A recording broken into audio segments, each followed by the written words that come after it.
Everybody, welcome back to the Beyond the Peloton podcast. I'm Spencer Martin from the Beyond the Peloton newsletter. I'm back with Andrew Vaughns from the Choose the Hard Way podcast, the betterlab.io. We're talking Giro d'Italia stages 1 through 5. It's already going quickly, Andrew. I'm shocked at how fast this Giro is flying by before our eyes. But do you want to plug anything about developments at the Better Lab before we? Really quickly, because we've got to get to this Kraken race, G's Pub. That's my new favorite. Yeah, so the Better Lab helps you build mindful science-backed practices and to sleep better in the time you have. If you're like me, I'm a dad. I love riding my bike. Boy, I would like to feel good for those things. And the world's greatest performance enhancer that is legal and free is getting better sleep. It can be kind of confusing to put all the information you've read into action or to figure out, what do you do with this stuff from your wearable? So anyway, tune in with your body.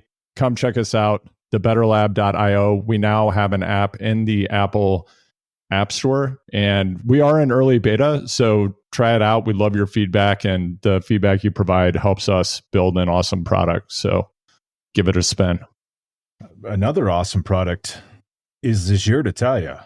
It sure is. Yeah. A little down on this thing coming into it, but I do think that the taking away of some of those big mountain stages or just maybe an overwhelming amount of total vertical meters has really opened things up. The course design's been great. I thought the opening weekend was perfect.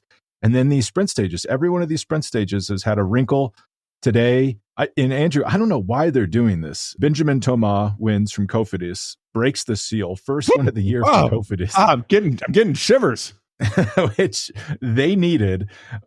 But I don't know if you've noticed this about this Giro, but this breakaway goes, they don't give it any time. Like they're holding it at 90 seconds. Guys are leaving the breakaway. And this has happened multiple times this Giro. Just like if they're not going to give us a gap, we're not going back. And it's just kind of a continuation of a trend that's been going on for years in pro cycling, where instead of letting the break go out to 4, 5, 6, 7, 8 minutes and pulling it back, teams have thought, I don't know if the science actually bears us out, but if we just ride slightly harder all the time and keep that gap closer, like 2 minutes, we spend less energy pulling it back. And that may be true, but here's what happens. The breakaway gets pissed and says, if you're going to keep it at 90 seconds, we're going to set up. And that's what happened. And they catch them with like 111K to go.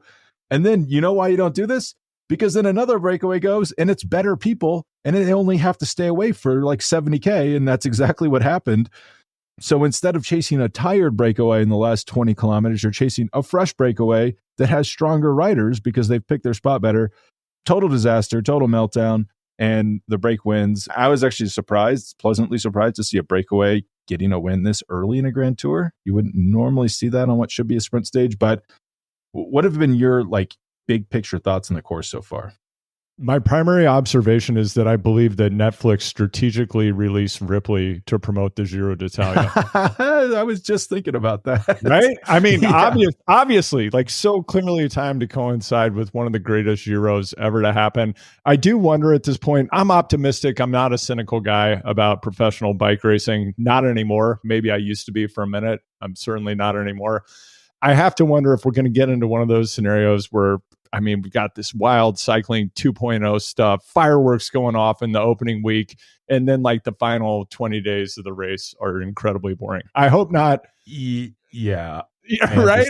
I had this thought too. And I'm even thinking back to Tours de France where it has started exciting and then it's my Lord.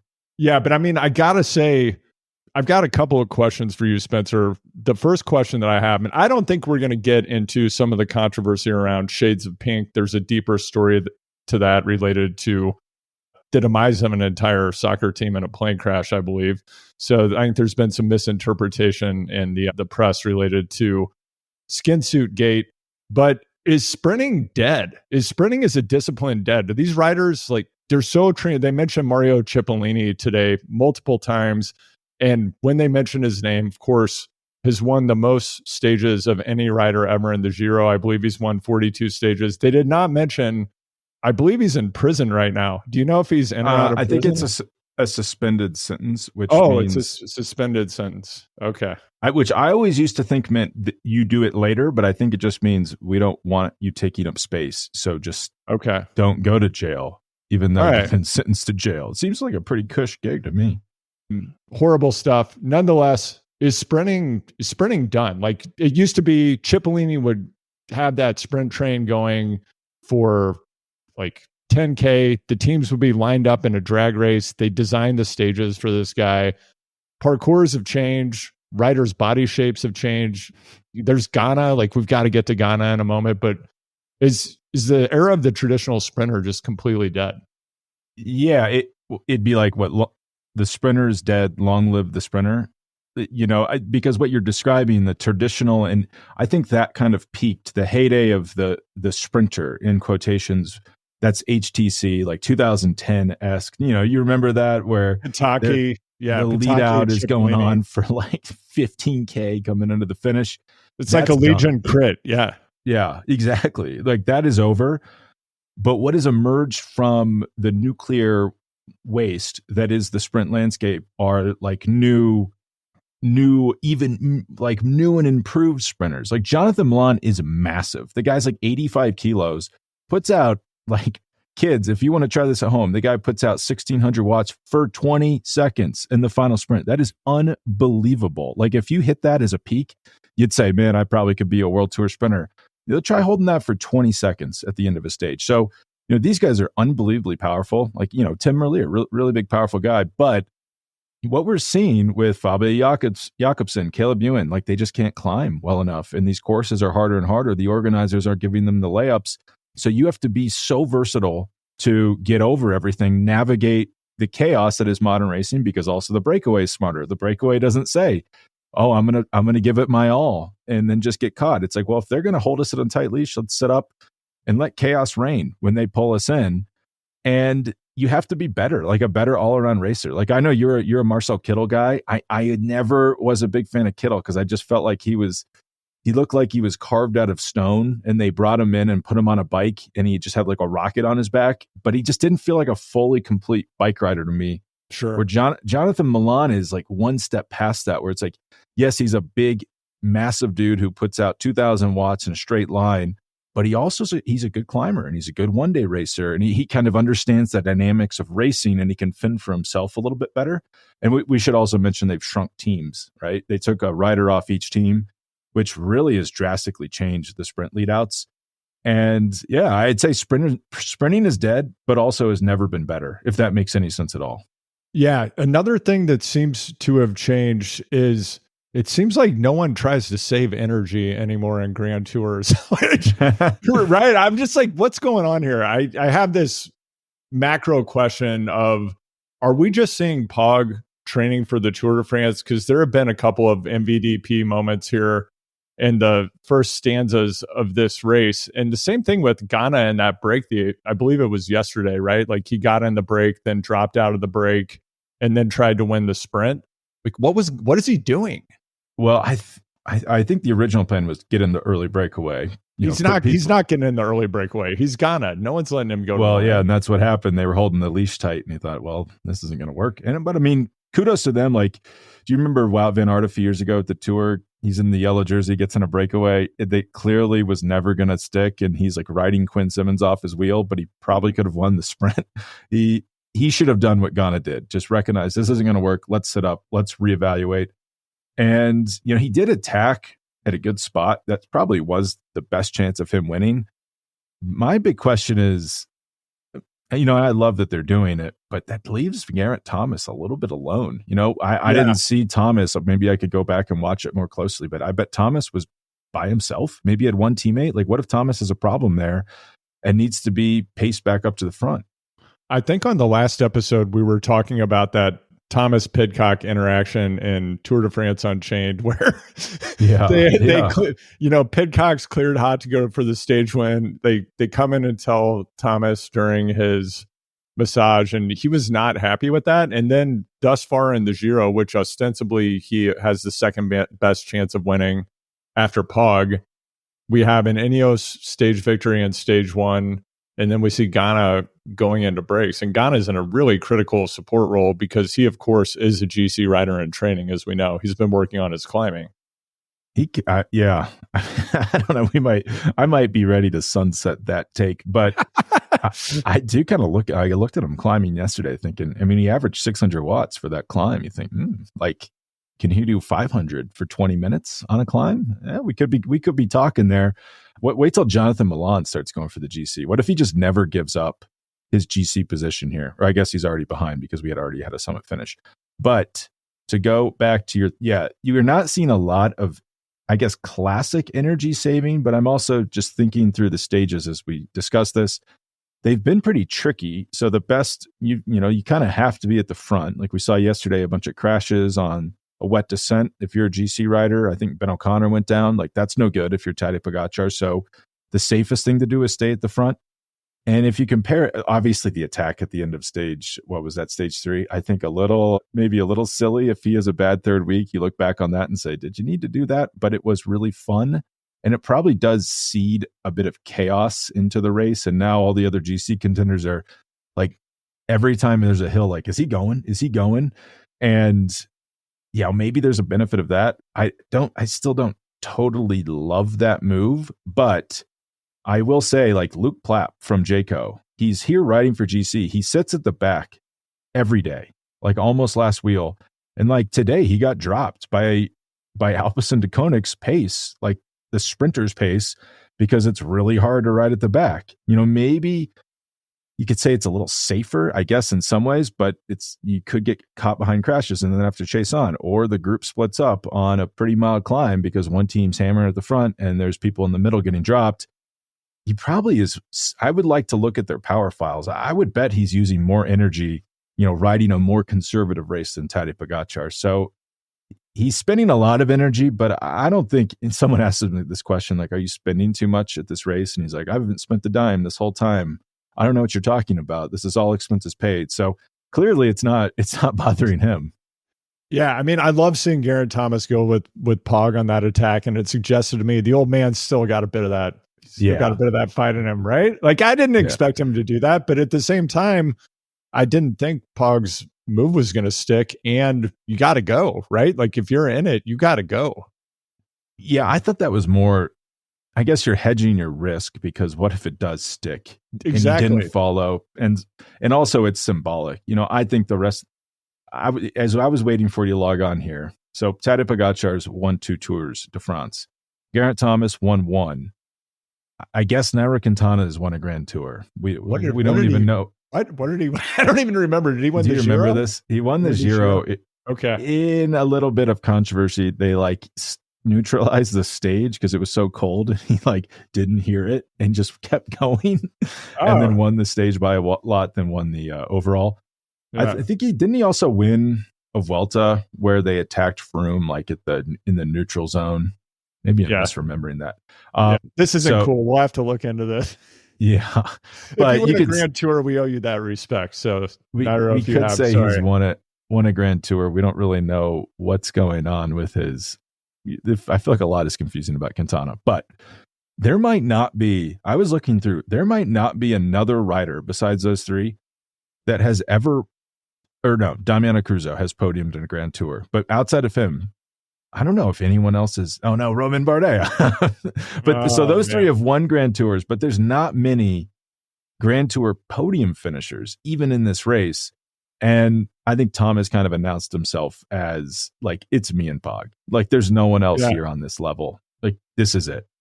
Yeah. And what has Caleb Ewan announced? I did hear the commentators talking today. I couldn't find anything about this, but they mentioned that he was complaining about his team and positioning yesterday. Really, man?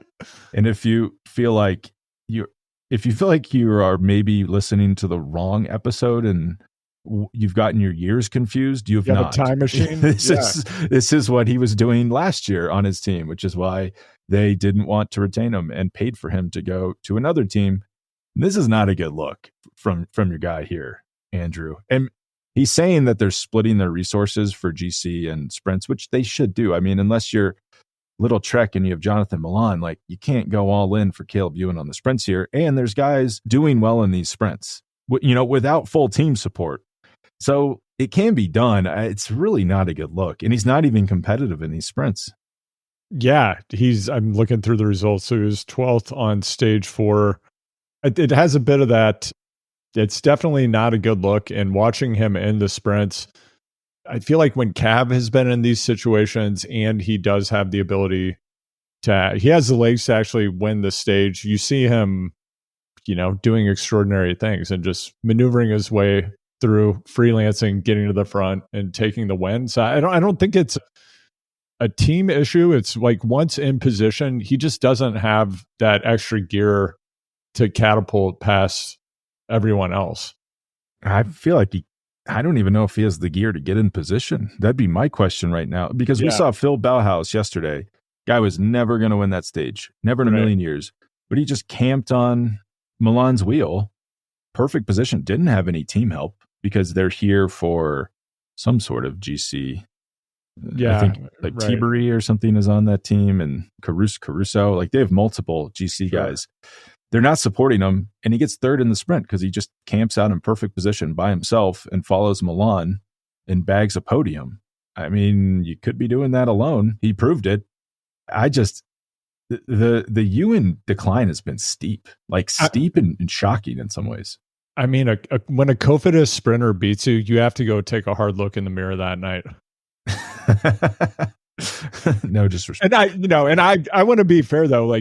So Benjamin Thomas, he is a world champion on the track, from what I surmise. Correct? Yeah, he's really good. He's a really good rider. Do not be fooled by his team affiliation. If you watch the early season French races, I always watch those and think like, ooh, Benjamin Thomas, maybe we're looking at a Tour de France GC situation here. But he's very good at sniping GC wins at small early season French races, which is amazing. So if we look at, again, what is a trend that we're seeing right now in pro cycling? We're seeing people come off the track. You have Ghana, Milan, Thomas, just thus far in this race. We're seeing some really extraordinary performances. And have we seen people come off the track before? Yes, we saw Wiggins, we saw Geraint Thomas, others, but typically from more of a slightly different background than people who are going and winning sprints, right? They typically were coming from team pursuit and then going in the GC direction. That was the British cycling model. And now we have these pursuiters and they're winning sprints. Yeah, there was a point yesterday where it was Ghana being caught by Kosani, who had Milan in his wheel. All three of those guys are team pursuit teammates for the Italian team. It's wild. The trackies are taking over. It makes sense, I guess. As I say that, I'm a little sad and concerned because the U.S. is probably having maybe we have the least amount of track racing we've ever had at the moment. We don't have a lot of tracks, but that does seem like the best way to develop big power, the type of big sustained power that is key to modern racing. I was listening to someone else, so my friend Daniel Freebay, he did a big documentary feature on the Grande Torino disaster that Andrew referenced in the beginning that I can throw a link to in the show notes. You should listen to it if you want to know more about that.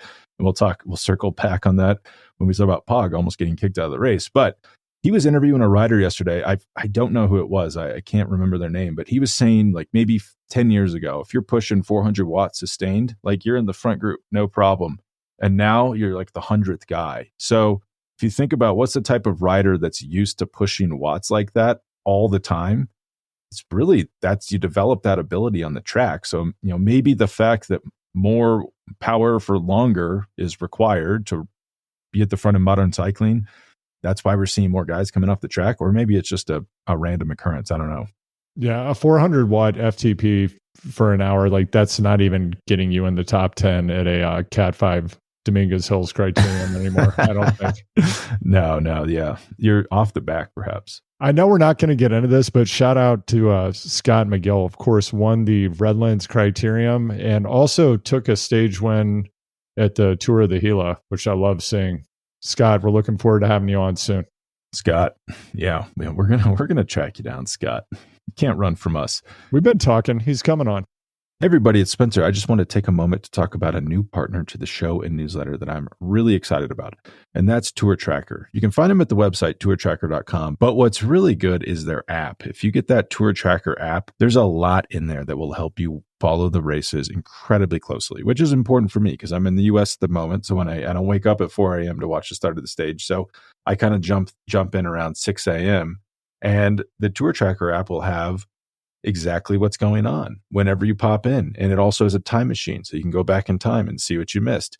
It also has super detailed previews of each stage, including interactive profiles and maps, gradients, and detailed gradients of every climb, a live race coverage, including GPS tracking on the maps and profiles, so you can tell where each rider is, what group they're in. You know, a lot of times these groups are breaking up and you're like, what the heck's going on?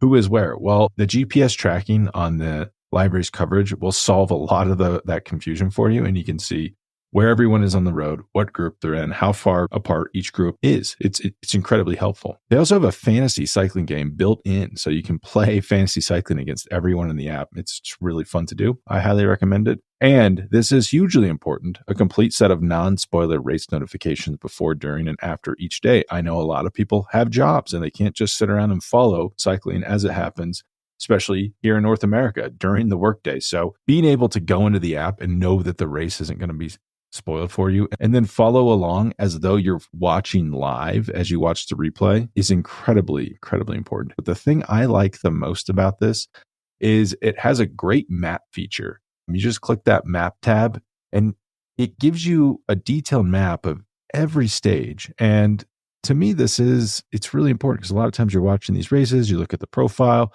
it doesn't do a great job of telling you, where is this going on?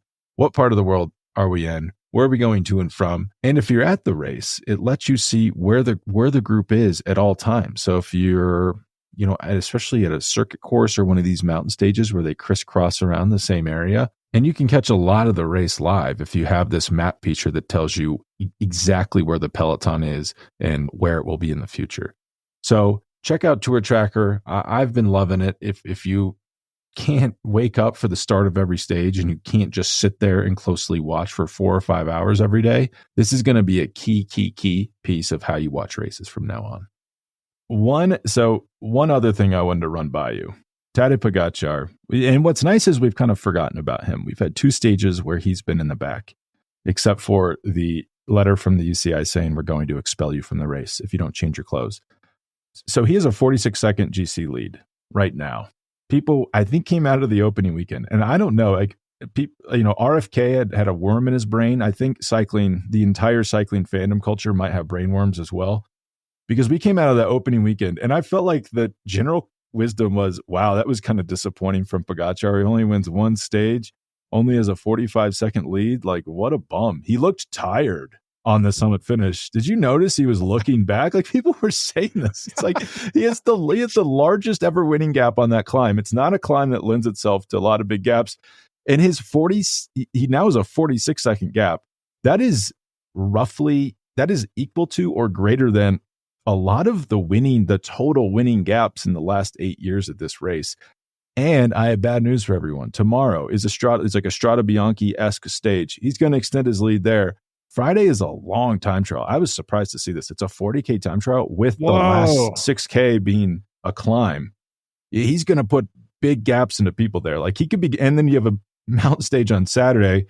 He could go into Sunday with like a 2-minute lead, and I don't know what anyone else says, but I'd say 2-minute lead after the first week of racing. That's not bad. Yeah, it's not bad. Of course, I'm thinking of Benyam Girmay right now, which I think we need to talk about. My read on that situation, what they said on the broadcast was that his second and third wrecks were because they had pulled the bike off the roof of the car, tires were overinflated. Classic situation. We've seen this before, of course. Is that really possible? In modern professional cycling, you're not checking the tire pressure on the bike. Would that mean you also started with the wrong tire pressure? Yeah, that was exactly my thought. And is that information confirmed? Did they just say that on the broadcast? I've seen this passed around as though it's fact. And I don't think it's a fact. It doesn't make a lot of sense to me, because let's say the spare bike had overinflated tires. That would have to mean his regular bike had overinflated tires, because in what world would you decrease the pressure on the race bike but not on the spare bike, unless you just absolutely messed up? That doesn't make any sense at all, unless he stopped mid-stage and took air out of his tires, which I don't think he did. Only Vanderpool does that, right? He did it like 3 times at Tour of Flanders. What a badass. I don't know if that's totally caught on yet, but I actually have a hard time believing that they wouldn't anticipate rain. I mean, I'm sure they have the Apple Weather app. It's not the best, but you could probably say, I think it's going to rain. Let's maybe decrease the pressure in the spare bike tires. But you see weird stuff. You remember the Denmark start at the Tour de France a few years ago, where Stefan Bissinger at the Tour, on the opening stage, he was like slipping and sliding around, clearly had no control with his tires. So maybe it could happen, but that seemed I thought that information seemed a little suspect to me. I would like to look into that further. What it looked like to me is someone who's had enough really horrible crashes and comebacks that after a crash, he's just scared and applied his brakes at the wrong time on that second wreck. He had a really bad line on that descent. It reminded me of an experience I had in the Cat Force San Dimas stage race in, I think, 2004 in pouring rain. I was like, I think that's what I look like while I was trying to go down a hill. So what happens is, I've done a little riding in the rain myself, and you can feel really confident until you crash, and then you're messed up. I think that's probably what happened to him. Just after the first crash, and you're trying to catch a group, so you're going maybe a little too fast than you should. I think he probably just was out of sorts. It is a bummer for him. I mean, he's had like injuries for, feels like a year maybe. And he was just getting back. Thought his sprint looked good. I mean, I hope if his hip's not broken, you'd assume he just starts training for the Tour, which isn't the worst thing in the world. This is something people potentially aren't thinking about, but I think this is an example of, you think that Wout and Jonas physically are going to come back super rapidly, which might happen for the Tour. However, unless you're not completely unconscious, like I suppose Fabio Jakobsen, then you're going to remember the wreck. And I think it's going to have a pretty severe psychological impact on your risk tolerance, which you have to have a high disregard for your body and well-being to be a professional cyclist generally.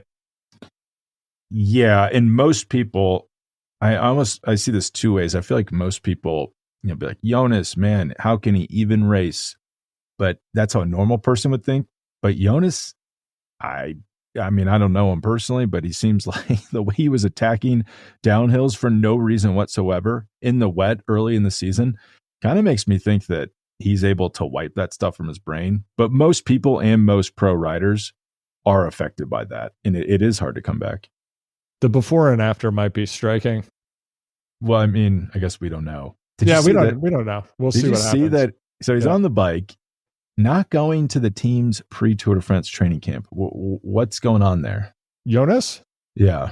I don't think he's physically ready, and I think they're just covering it up because we're going to see GC Wout, and they don't want other teams to know that yet. So they don't want to telegraph it, is my vibe. It does kind of seem like that, because if he's on the bike, he's fine, right? They had this this hostage video. Did you see this? Yeah, I didn't. He's like, the guy's not okay. I don't even. That has to be the only conclusion you could come to if he can't go to a training camp, that he just isn't able. If you can't train at the level needed to even attend a training camp, you're not going to be ready in 6 weeks for the Tour de France. It's just look, Spencer, you're on the volcano or you're off the volcano. Like, that's it. There's no in between. Like, this training alone at home thing. Sorry, you're not going to win the Tour. No, I mean, this is the time when you win the Tour right now, training hard. And that's why Pogačar is training through this first week. But one thing I wanted to give you a platform for before we leave. How are you doing with the old Max service where this race is on so far? Oh, wow. The 4X fast forward, I know I've sent you some screenshots from the trainer. By the way, the Zwift subscription price increase, we're going to have to talk about another time. I feel like a line may have been crossed here. Binomics. Inflation's out of hand. Yeah, my whoosh starting to look more and more appealing. We're going to be exploring it in the near future. So yeah, the 4X fast forward is hitting me kind of hard, and you now get the Whoop ad at the beginning, which to me it feels like we've gone down the slippery slope of I think they're going to inject ads into the subscription you're paying on top of the subscription to watch the race, which almost makes me feel like we need to go back to 3 terrestrial TV channels and watching this on Wide World of Sports. Yeah, we could do a 7-month podcast series on they're like, cable's dying, so we have to make these streaming services. But it's like, you're killing cable with these streaming services. What if you just never did Max or never did Peacock, which Peacock seems designed specifically to destroy NBC? I don't understand that at all. And yeah, the Whoop ad I feel like is fine. Yeah, it's fine. It's just pleasant ad. But it does make me think, okay, so you're paying it's like $20 a month for Max. Then you pay the add-on fee. I believe it's like $10 a month. And then I think what's going to happen next is they're going to start inserting ads in the middle of the race and say, if you want to get rid of those ads, you pay us another $10 a month to dump those, which that's not fantastic. Yeah, just to give an indication of what a sick person I am, it hasn't been nice here in Mid-Coast Maine almost to date. We haven't had a lot of days where it's really nice enough to be like, you know what, I really want to go out for a ride. Today it was nice enough, and I was on a trainer watching the race on TV, so I'd be prepared for this podcast during a portion of the day. And I just was thinking I'm paying a $20 Zwift subscription to watch a $20 plus $10 subscription product with an ad. What's going on? And wait till Zwift starts throwing ads right in the middle of your rides. I mean, my wife had a good point about Zwift. I was complaining about the price, saying, I got to get rid of this thing. And she says, well, you do use it every day. So. Oh, no. Equally. Yeah. Like, I think it's a great product. And I've been part of moving a paywall before, and I've seen what that can do for a business. And if you have a product that people really love that they'll pay for, then, fair play, as Geraint Thomas's pub would say. Oh, and yeah. So before we go, and in all seriousness, I've thought about going to MyWoosh, but Zwift does pace partner rides. I'm addicted. I don't know if I could we don't know what MyWoosh does. Good point. We have no idea. We don't know. Yeah. And if you don't know, if you are not super fans of this podcast, MyWoosh is, I believe, an Abu Dhabi based, funded, free version of Zwift, basically. And it takes like a supercomputer to run. Well, it might only be on Windows currently. That might be a rate limiter for us, but they sponsor Pog. You'll see MyWoosh on the rear end of all of the UAE riders. My coach, Zach Nair, just won one of their, they have like a Sunday World Cup race every week that's got a really massive cash payout for those esports events. So yeah, there's a lot going on the platform. We're just not sure quite what yet, but we will check it out. So your best friend, Geraint Thomas, I mean, he just keeps, the insert GIF. He can't keep getting away with this. Like, it's getting ridiculous at this point. The guy can just call his shot. Age doesn't seem to matter. He's going faster now than when he won the Tour. I think he's done it. I think the chemistry set was perfectly calibrated. And I don't mean that in a jiffy bag kind of way. Yeah, not in a jiffy bag way. I just mean in a starving yourself and training really hard type of way. I think the fact that he looks so good in this first week, he's not cracking. I do think he's going to get second at this race. This is unbelievable. Like, I almost feel like we don't talk about it enough. This guy's turning 38 years old during this race, and he's racing faster than he was 5 years ago. And Ineos tried to nuke him, I believe, the past 2 off seasons, right? Like, they tried to roll this guy. GC rider. Yeah, and they were trying to fire him. Yeah, and here he is. He's like the cat that came back, and he's going deep. And he looks damn good. He looks handsome. He looks strong. And I haven't purchased the research paper yet. I think I'm going to cough up to $25 because the study just came out of a writer who we believe to be Geraint Thomas. And I want to learn more about some of those super long zone 1 and the Steven Seiler model rides that he was doing that I'm assuming were totally fasted. He had a few amino acids and somebody yelling at him from a car, which that's a difference versus an amateur, right? Like, you got a car yelling at you for 8 hours. Yeah. And that's got to be why he's not, like Pogačar can show up at any race anytime and be very good. But if you're doing that, that's so hard on your body, and you could see how you'd show up to the Vuelta and just be terrible because you're like, Yeah. I haven't eaten in a month, and I've been training really hard in zone 1, or really a long time in zone 1. One thing though I was thinking about, I was on a ride today, and in the Front Range, like the mid coast of Maine, Andrew, we do not have the best weather in May, and it was quite windy, but not even super windy. I was descending on Zip 303s. And I was getting blown around. And I was thinking, if I was on 55 millimeter deep wheels, I don't think I'd feel that good descending these mountains. And that's what Pogačar is doing. I'd say that's not an insignificant X factor for the rest of this race, and why you shouldn't totally write Geraint Thomas off for potentially scooping up the football, running it in from the 1 yard line if Pogačar drops it by falling, crashing out of the race. Completely agree. And while we discussed this in the previous episode, we know that Geraint Thomas doesn't have a high degree of sensitivity to the exactness of the different aspects of his bike fit. However, he is on the correct size bike. The guy looks like he's riding a 58 probably. And we know that Pog is basically, I went in and looked it up. Actually, I found a Canyon size chart, and I was like, I'm curious what height person would be riding a 48.5 centimeter bike. In Canyon, that's an extra small, and they recommend it for people up to 5 feet 1 inches. Pog is 5'10", I believe. It's absurd. I mean, Geraint Thomas does ride a really big bike, and I feel like it makes him look slower. There's a trend where all these bikes are shrinking and everyone looks like a giant on their bike. And my stupid brain sees it and thinks like, oh, that guy's fast. Look how big he is relative to his bike.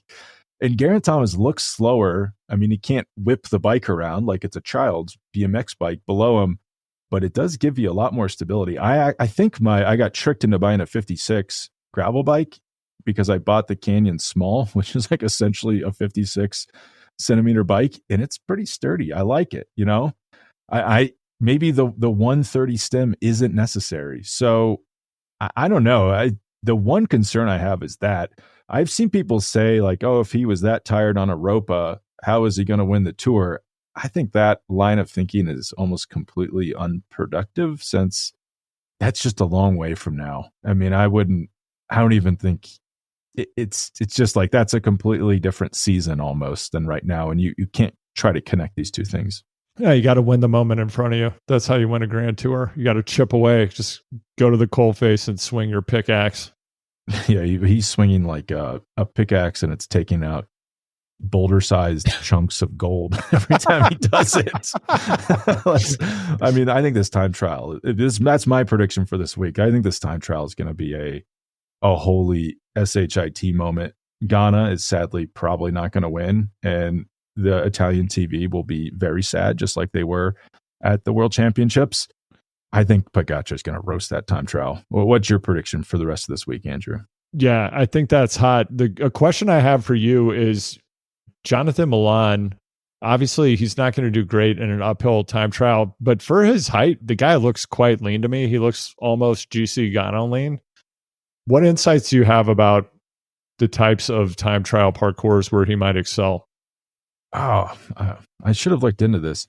He is a good, I don't know if you watched the Tour of Romandy opening stage, but it was like a 4-minute intercity time trial. I mean, if Milan was there trying, he wins that thing. That guy would crush that. I'm trying to look up right now time trials where he's done well. I mean, I think I watched that Tour of Romandy stage because, correct me if I'm wrong, but there's so many potholes and so many patches in the road. I thought someone was going to die. It was that time trial, right? Yes. My wife and I just checked into our hotel in Paris. Like, we can't go out, babe. Romandy's on. There's 3-minute time trial. Eurosport on. So yeah, I was making sure I didn't just make this up. So he got third at the Tirreno Adriatico opening time trial this year. Okay. And if you're familiar with that time trial, it's just like a hot dog. It goes out, comes back, pancake flat. Juan Ayuso won, which is really impressive. Ghana finished 1 second back. Milan finishes 12 seconds back, which is good for a sprinter who's not a time trialist. So that's how you can start to see, you can actually see why the stage broke down today, because who in their right mind would want to go to the line with a fresh sprinter that can also do a nice 10-minute time trial. Like I'm trying to see that. Yeah, winning time is 11 minutes. So the guy can put out massive watts for 5 to 10 minutes to get himself in position and then really act as his own lead out guy and then hold what your max wattage is for 20 seconds in the sprint. So I hesitate to call him unbeatable, but in perfect conditions, he's probably as close to unbeatable as we've seen since someone like Kittel in a straight sprint. Yeah, it's amazing. It is amazing. Yeah, I mean, I have no idea. I don't know who else has a shot in this time trial. If you had to pick an unexpected winner, like let's say, I don't know, Pog has a really unexpected mechanical. We see his pool noodle sticking out because he rolls the tubeless tire. Who might we see in the time trial? Yeah, I think Ghana. I think Ghana's probably really going for this. Yeah, an Italian time trial. I mean, when he goes for these Giro d'Italia time trials, he's so good. As we saw, he's in good climbing form. He's very thin, very lean, so the last 6K climb won't bother him. Tomorrow, I should say we've talked about how Pogačar is going to win this thing easy. Tomorrow's stage not a cakewalk. The fact that there's significant gravel sections. Do you remember this? I think it's a little bit easier than it, but it was similar to the stage in the 2021 Giro d'Italia where Remco was supposed to be leading Quickstep, and then he completely melted down and started he got really mad at the team and was riding 6 meters behind the bunch the whole time, and then was changing bikes. So it is a hard stage that you it's not crazy to think you'll see some GC contenders with mechanicals. It's not crazy to think that could be Tadej. He'll have to try to get time back. I mean, that would, for pure excitement, that would probably be the best outcome. 2-part final question for you, Spencer. 1, does Cav have a chance of actually winning a stage in the Tour de France? And 2, where is Cav? Cav's in Hungary, checking out that Viktor Orban brand of fascism. I should double check that. I'm pretty sure he's at Hungary. He's at Hungary not winning. All that would point to not going to win a Tour de France stage.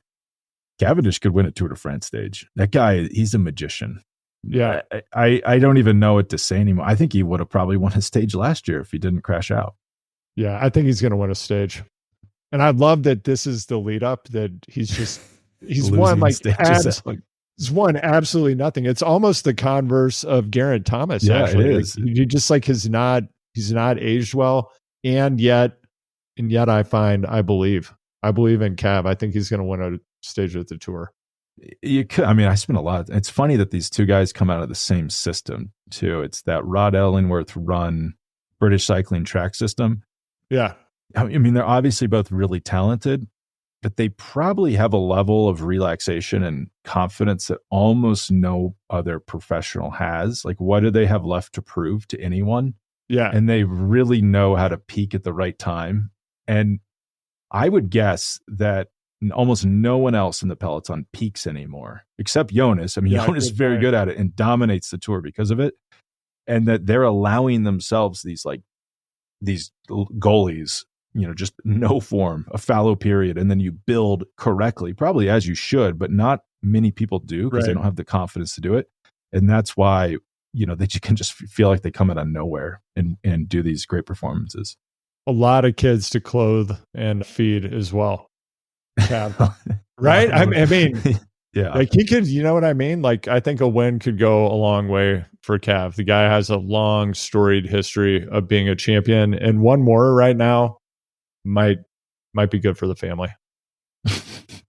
People do. I mean, I think Cavendish is doing very well, but I feel like I used to hear this on the Cycling Tips podcast a lot, not to call them out, just first thing that came to my head, but he's 38 years old. It'd always be well, how much money does one person need? Does Froome need another 5 million euros a year? But it's he's only in his late 30s, and that money's got to last you the rest of your life. You probably could live a long time. You got a lot of kids, a lot of expenses. You got to make as much money as you possibly can when you're in your earning years as a professional athlete. I feel like that's not fully respected by the outside media at times. Yeah, and they're not making NFL star money. And also, not all of these guys are Adam Hansen, who I believe was running a software engineering company, from hotel rooms while he was racing the Tour, and also had a custom carbon footwear company. I'd love a pair of your shoes. I think he's be in touch. Like a big landlord too in the Czech Republic. Guy's a baller. He is a baller. We should all be going to like Adam Hansen weekends, like retreats where he's like giving speeches on how to optimize our life. All right. Well, thanks, Andrew. I've got to go. I got to go write the newsletter for today's stage. So I'm going to rush that out. But we will talk after this time trial, after this mountain stage, probably on the rest day. If that works for you, we'll check in then. I look forward to reading that newsletter. Oh, now there's more pressure. Well, now I won't be able to get it out. It's just too much pressure. Just pull through. All right. Thanks. And we'll talk to you soon.